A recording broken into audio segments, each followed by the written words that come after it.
Hello friends, I Futre-3.m4v from PPS. Welcome for Prevara e-learning classes.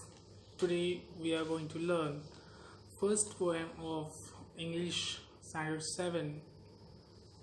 So let's turn towards the poem past, present, future. First we will recite a poem. Tell me, smiling child, what the past is like to thee. An autumn evening soft and mild, with a wind that sigh mournfully. Tell me what is the present hour, a green and flowery spray, where a young bird sits gathering its power to mount and fly away. And what is the future happy one, a sea beneath a cloudless sun, a mighty, glorious, dazzling sea stretching into infinity by Bronte. So now let's turn towards the introduction of the poetess Emily Bronte. Emily Bronte, born on 30 July 1818 and died on 19 December 1848. She was an English novelist and poet who is best known for her only novel, Wuthering Heights. Now considered a classic of English literature, she also published one of book of poetry with her sister Charlotte and titled poems by Courier Ellis and Action Bell, with her own poems finding regard as a poetic genius. Emily was the third eldest of the four surviving Bronte sisters, between the youngest Anne and her brother Barnwell. She published under the pen name Ellis Bell. Remembrance, Crowded Soul is Not Mine are the other poems by her. She used nature to express her feelings, emotions, and thoughts. Today's poem is is in the form of dialogues between poetess and a happy or smiling child. Let's see the first stanza of the poem. Tell me, smiling child, what the past is like to thee. An autumn evening soft and mild, with a wind that sigh mournfully. See, the meaning of the poem is, see the title of the poem first, past, present and future. Past, the time which has already gone. The present, the time which is going on, and the future, the time which is yet to come. See the meaning of the first stanza. In the first verse, the concept of the past is discussed and the basic structure of the poem's content is made clear. The narrator of the poem appears to be reality, speaking with a smiling child. Here, narrator is the poetess and she is speaking to a smiling child and asking them about the nature of the time, particularly time or reality. Despite the context of being asked to a child, the answer is particularly not a childish. Invoking an image of autumn, which is often viewed as wistful kind of time because of its close relationship with cold and dark winters. The wind personified to have a mournful sigh. Personification is a figure of speech in which non-living things are acting like living beings. They are doing the actions like human beings. For example, sun is smiling, waves are dancing. Human qualities are given to non-living things, non-human beings. That is personification. And here, wind is personified. what human quality is given to the wind? That is a mournful sigh. Mournful or mourning means expressing sorrows for something or for somebody. This autumn is ultimately described as something pleasant. The description, soft and mild, suggests the idle weather, and the idea of a sad wind is distinct from that of a cold wind. The choice to use the fall season as a focus for the past is an interesting one because it implies an impending winter. This would suggest that the present is going to be described as a wintry season, but it is also possible that child is suggesting that when a person looks back into the past, they tend to see the mild autumn over the cold winter. This then could be a metaphor for the concept of nostalgia. Nostalgia means preferring to remember the past or the memories of the past. When we are remembering the memories of the past, that is the nostalgia. Or even modify the memories to be something calm, wonderful, to be missed and want to experience again.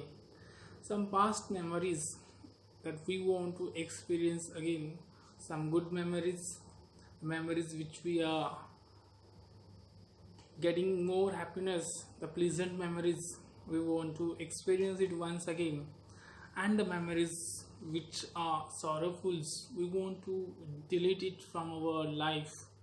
So this wind is also showing the same thing, the past time which is already gone, and it is shown with the help of an autumn evening.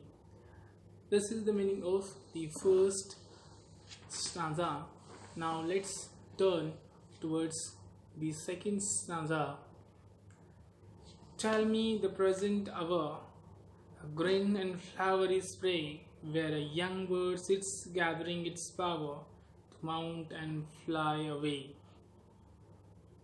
See the meaning of the second stanza. Here in the second stanza, present hour, present time is described in very much the same theme as the first verse. He asks the child what they think about the present day.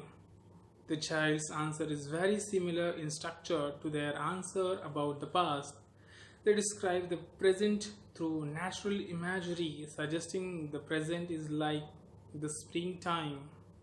This image focuses heavily on the image of a young bird preparing to fly. Presumably for the first time, as it gathers its strength to make the attempt, the metaphor invoked are noticeably more pleasant than those in the last verse. The use of color in the form of a green suggests a particular pleasant atmosphere, and the flowery spray is difficult to interpret as anything negative. The principal image of the verse, however, appears to be the young bird who cannot fly but is preparing to. In this way, the speaker is suggesting that present has a closer relationship with the future than the past. That being in the present is preparing for something that is coming up ahead, like bird waiting to fly. Most people are looking ahead to something that will fulfill them, give their lives additional meaning, or simply make them happier. The child, like the bird, spends the present waiting for the future, an odd concept to think about, considering that by definition it is impossible for a thing to exist in the future.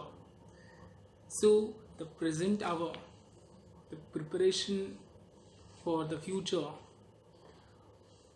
we can create our future by focusing on the present time. We can do hard work, we can think about the present time, we can do the hard work in the present hour, and then we can create our future. Instead of just thinking about the past and the future, we can focus on the present and make ready for the future. Here, the bird sitting on a flowery spray, that is the branch, who is thinking, gathering, and making or preparing himself to fly in the sky. This is the simple meaning of the second stanza, where the past is present is described. Now let's turn towards the third stanza of the poem. And what is the future?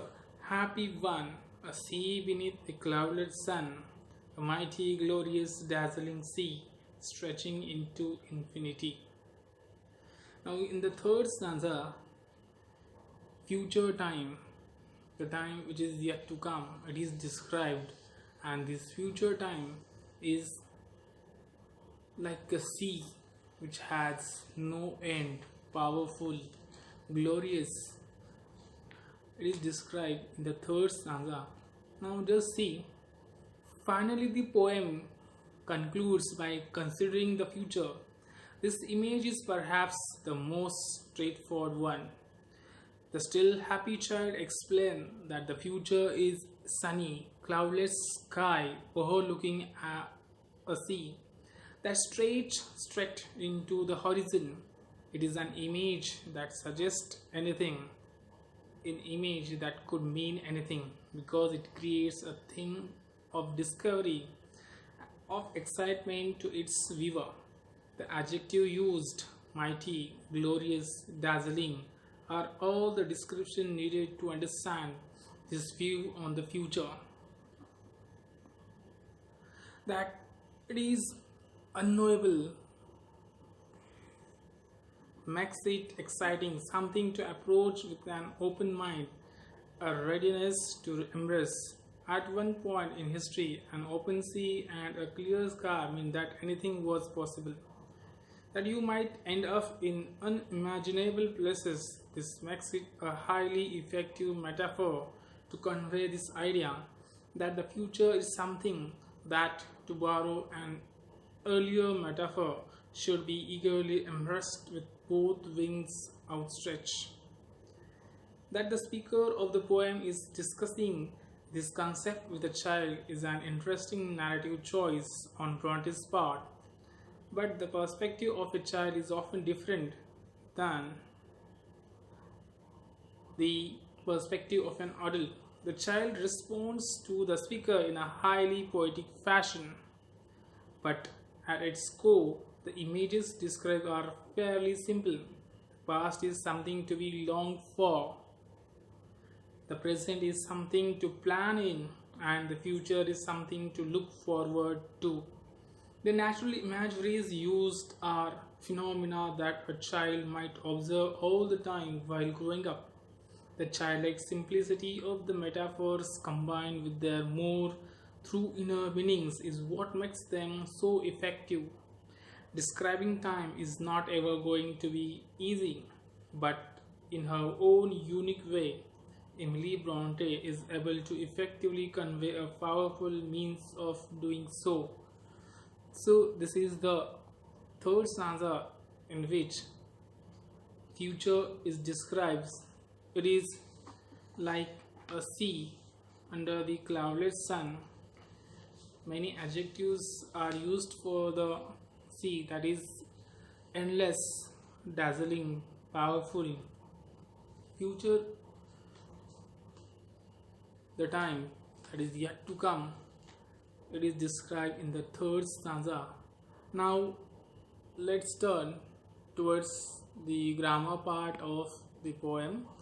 Figures of speech. In this poem, figures of speech are there. Generally two figures of speech are there, that is simile and metaphor. Before going to see the simile and metaphor, let's see what is figures of speech. A figure of speech is a departure from the ordinary form of expression or the ordinary course of ideas in order to produce a greater effect. Figures of speech are used in poems to make the language more effective and beautiful. We can say that figures of speech are like ornament of the language, as human beings are decorating themselves using ornaments. In the same way, the language can be decorated with the help of figures of speech. Figures of speech may be classified as under those based on resemblance, means similarity, such as simile, metaphor, personification, and apostrophe. Those based on contrast, such as antithesis and epigram. Contrast means difference. Those based on association means in relation with, such as metonymy and synecdoche. Those depending on construction, such as climax and anticlimax. But in this poem, mainly two figures of speech are there, that is simile and metaphor. So let's turn towards simile. In a simile, a comparison is made between two objects of different kinds which have, however, at least one point in common. The simile is usually introduced by such words like, as, or so, or as. Two unlike things are compared. Examples: the stars appeared as diamonds in the sky. My love is like a red, red rose. He is like a lion in the war. This is simile. Your comparison is done with the help of the word like, as. This figure of speech we can see in the poem. Now let's see the second figure of speech from the poem, that is metaphor. A metaphor is an implied simile. It does not like the simile state that one thing is like another or acts as an another, but takes that for granted and proceeds as if the two things were one. Two unlike things are implicitly compared. Thus, when we can say Tanaji fought like a lion in the fight, but we can use it metaphor. Tanaji was like a lion. Tanaji was a lion in the war, in the battle. Here word like, as, so are not used. This is the direct comparison without this word. Example: camel is the ship of the desert. This is also one of the metaphor. If you see the rhyming scheme of the poem, that is AB. This is the rhyming scheme of the poem. Now let's turn towards the assignment of poem. You have to Google other poems of Emily Bronte and write down the similarities and difference of the poem past and present, future. Get more information about Emily Bronte. This is your assignment. You can Google it. You have to get it more information about the poetess Emily Bronte. You have to gather other such poem where she used nature to express her feelings, emotions and thoughts. So this is for the poem past, present and future.